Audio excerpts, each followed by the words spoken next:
Now, from Nebraska's trusted news source, this is Channel 8 News at 5. Coming up tonight on the news, a somber day as Lincoln Fire and Rescue helped to lay a longtime fire investigator to rest. Plus, at-home COVID-19 tests will now be covered by insurers. We'll have the details. But first tonight, will Nebraska join a special group that regulates the federal government? Good evening, everyone, and thank you so much for joining us tonight. Well, today began the first day of open floor debate during this legislative session. Most of the day was spent debating L.R. 14.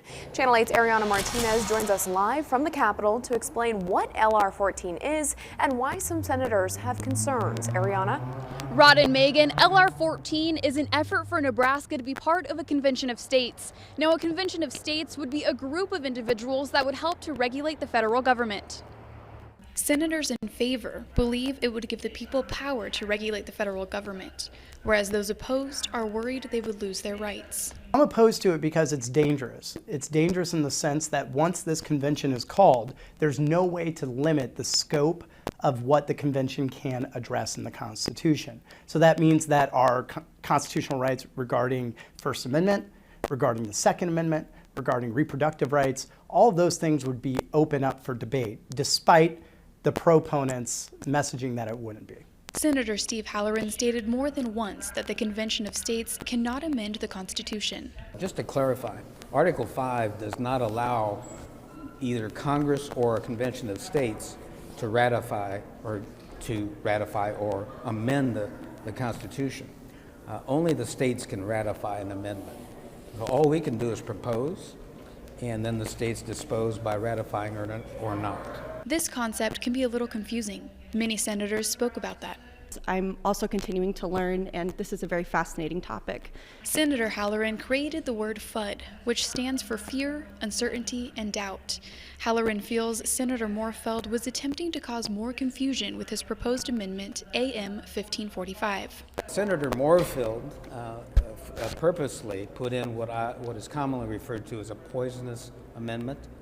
And a poisonous amendment is an amendment designed to kill a bill or a resolution. Amendment AM 1545 ultimately did not pass. All of the big topics that we're talking about right now, reproductive rights, Second Amendment rights, all of those different things are based on our current Constitution.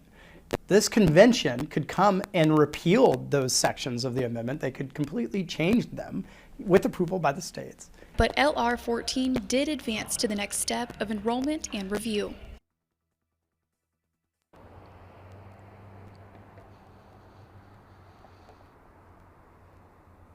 In review, L.R. 14 has moved on to the next step, but even if it gets passed, Nebraska would only be state 16 out of the 34 necessary to form the Convention of States.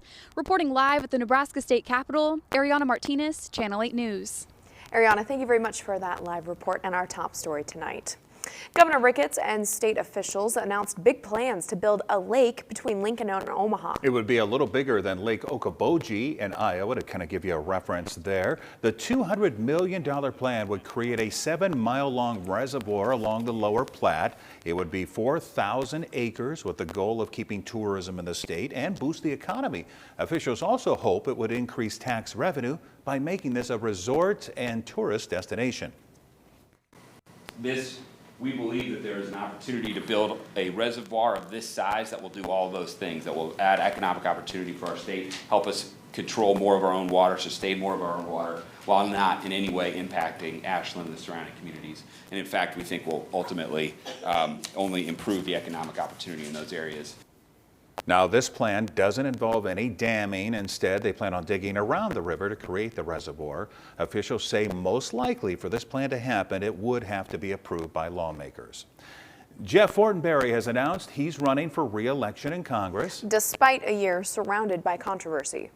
You see, I believe that as Americans, we can seek what is good and what is whole and what is great. We don't have to give in to the most divisive voices. We also don't have to accept overrun borders, incoherent foreign policy, and a careening economy that is hurting so many people because of the pressures of inflation.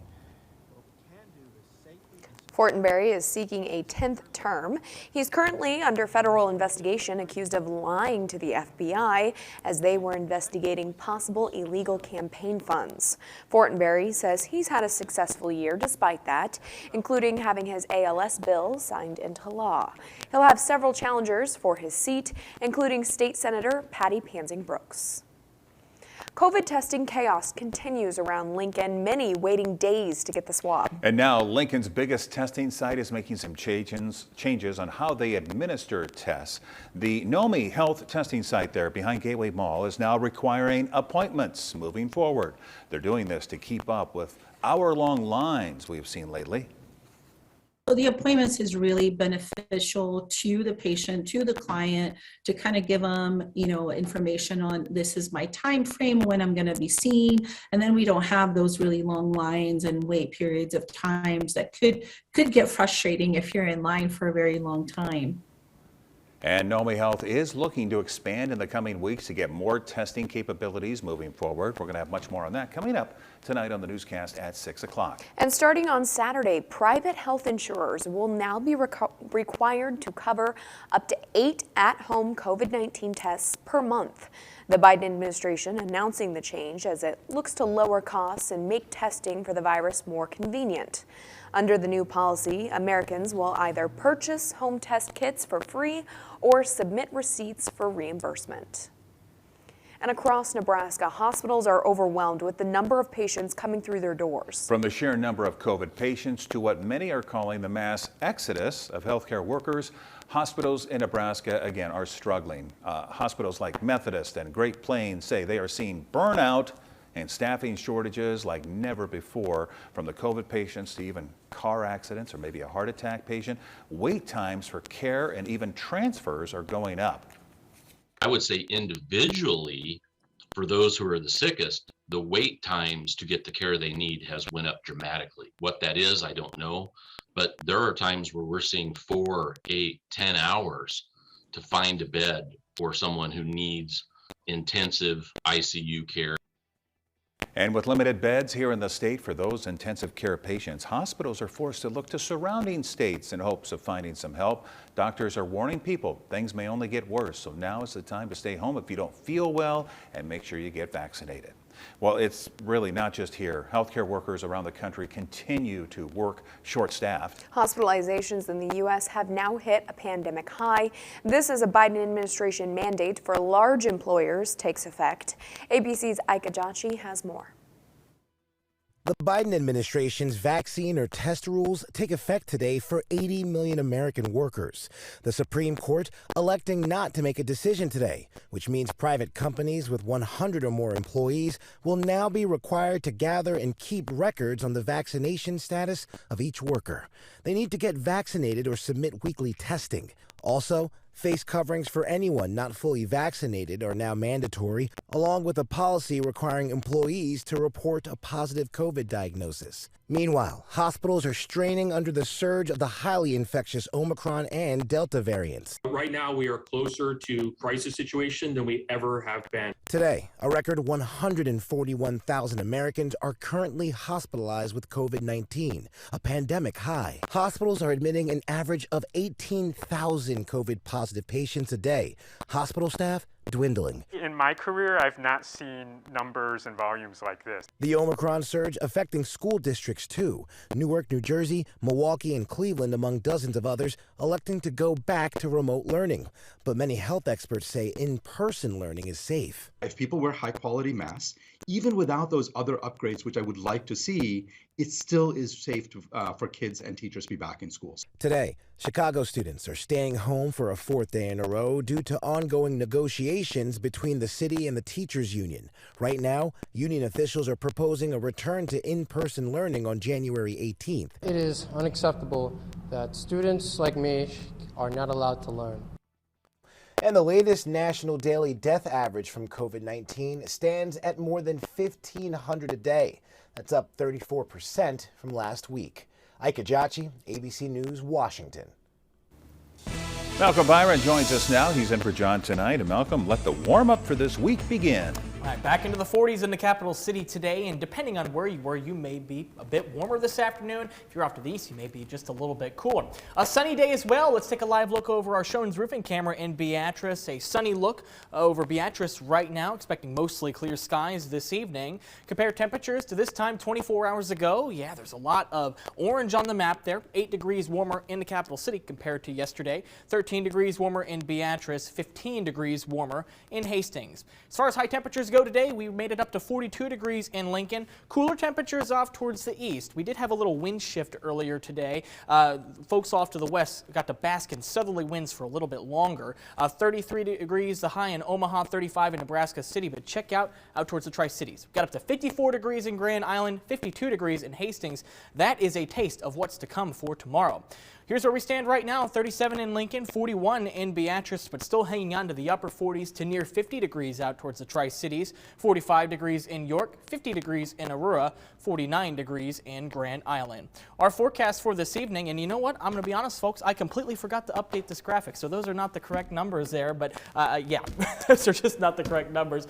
We are going to warm up as we go in towards tomorrow. We'll talk about how warm we get tomorrow afternoon in just a couple minutes. All right, thank you, Malcolm. Funeral services were held today for a longtime Lincoln Fire investigator. Don Gross died last week at the age of 57.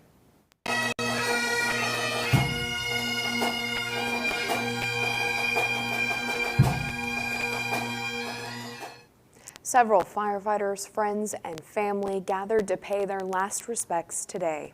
Don Gross was a former firefighter turned fire inspector in 1997.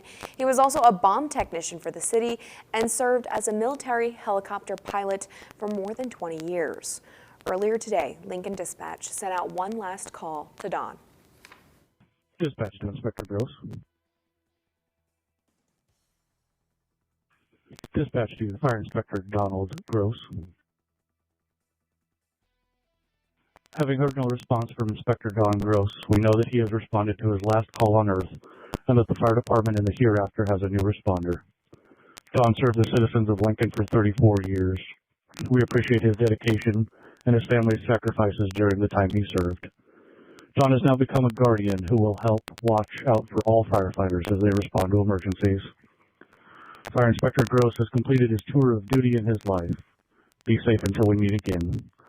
Dispatch clear, 11:53. Don Gross died at his home last Tuesday. An autopsy was performed, but the results have not yet been released. And coming up tonight, the man called America's Dad was found dead in his Orlando hotel room. We have the latest information and the legacy he left behind coming up next. Your computer is your connection to everything, to everyone, to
Now more on the shocking death of the man known as America's Dad, actor and comedian Bob Saget. He was found dead inside a Florida hotel room over the weekend.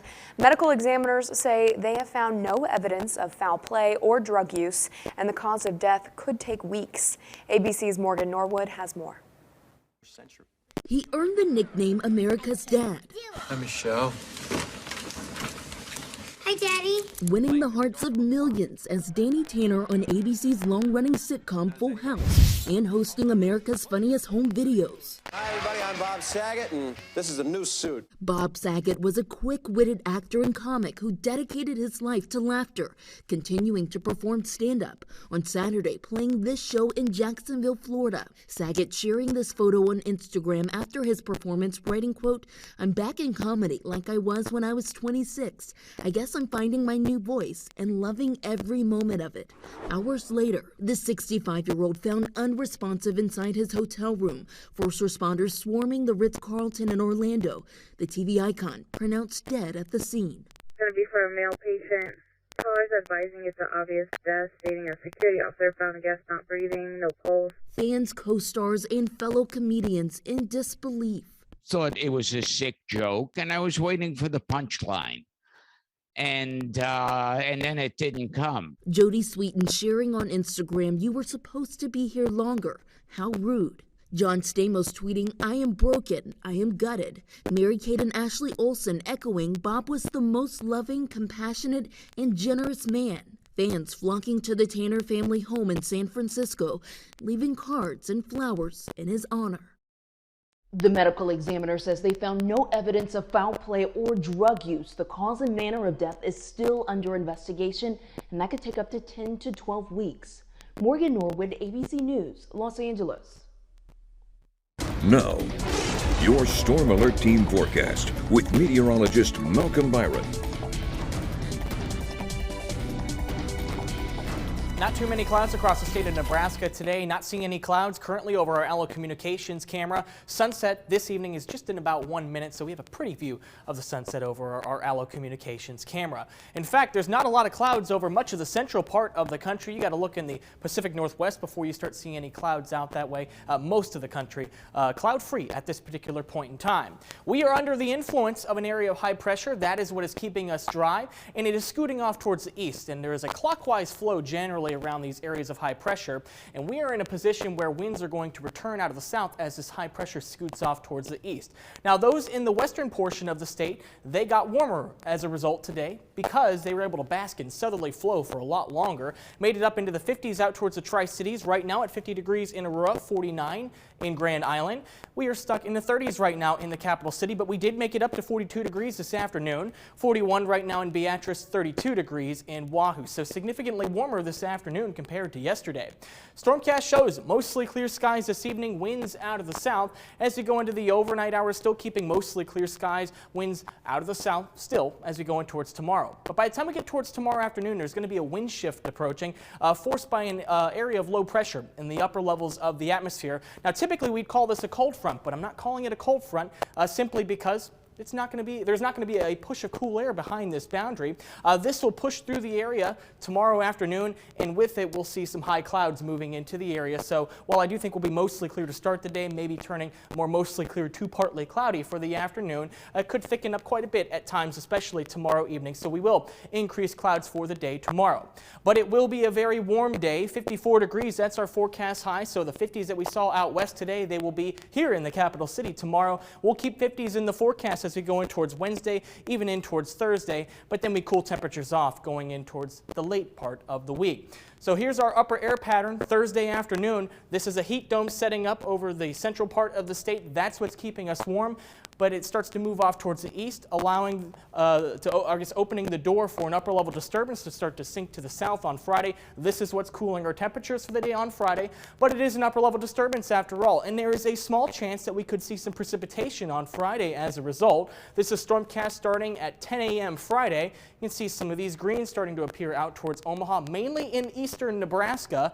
As you go towards 3 o'clock on Friday, you can see some of these greens being painted in southeast Nebraska. Now, you might notice there's not a whole heck of a lot of activity back here. This is dry air getting wrapped into the backside of the system here, and we all know what dry air does. It limits precipitation totals. So it is a small chance for rain, and even if you do see it, you're not likely to see much, likely only looking at a couple hundredths of an inch. So for tonight, 19 degrees, a little bit warmer tomorrow morning, clear skies, winds out of the southeast this evening turning southwesterly tomorrow evening. By the time we get towards tomorrow afternoon, winds will shift out of the west 7 to 15 miles per hour with a few gusts up to 20 miles per hour possible. 54 degrees our forecast high, mostly clear to start the day, but then high clouds will arrive to close out the day. As you go in towards Wednesday, still warm. Our warm spell lasts through Thursday, and then we start to cool off on Friday. 43 degrees are high there. Remember, we're only expecting just isolated shower activity, and it is possible if we are cold enough in the evening hours, we may see a brief snow shower as well. Again, I want to emphasize it's a small rain chance.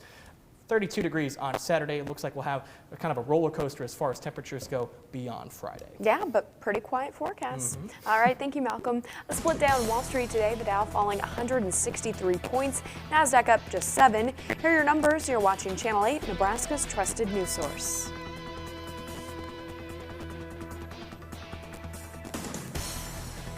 This week, the drugs to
Students at a Missouri elementary school got a big league surprise when a substitute teacher for PE was needed. A Gold Glove outfielder from the St. Louis Cardinals soared into the classroom. Like many schools across the country, the start of the second semester has been a bit of a struggle at Merrimack Elementary in Clayton. But when Principal Patrick Fisher needed someone to pinch hit for PE, he was able to find an all-star sub to cover all the bases. The man behind that mask was none other than center fielder Harrison Bader from the St. Louis Cardinals. Instead of asking Bader about the game he plays for a living, the students instead at Merrimack showed the Cardinals stand out a game they created themselves. While Bader may have better success on the baseball diamond, Principal Fisher said he's always welcome to rejoin the ranks of the Merrimack faculty. See, they taught him something. Yeah. Yeah, their own little game. It's going to be fun to try out for a day. Yeah, nice of him to kind of be a pinch hitter, get it? All right, fill it in. Let's get a recheck of the weather with Malcolm, and if you like warmer temperatures, this is your week. Yeah, so we still have another cool evening ahead. I think we'll still be chilly in the overnight hours, slightly warmer than average. 19 degrees is our forecast low for tomorrow morning, but at least as far as things go this evening, clear skies, 33 degrees by 6 o'clock, 25 degrees by 8, into the lower 20s by 10. Again, our forecast low in the overnight hours, 19 degrees, but check out the warm-up that we have in store for tomorrow. 54 degrees in Lincoln, maybe even some warmer temperatures approaching 60 out west. All right, thank you, Malcolm, and thank you so much for joining us. World News is next with David Muir. We'll see you right back here at 6 o'clock. Have a great night.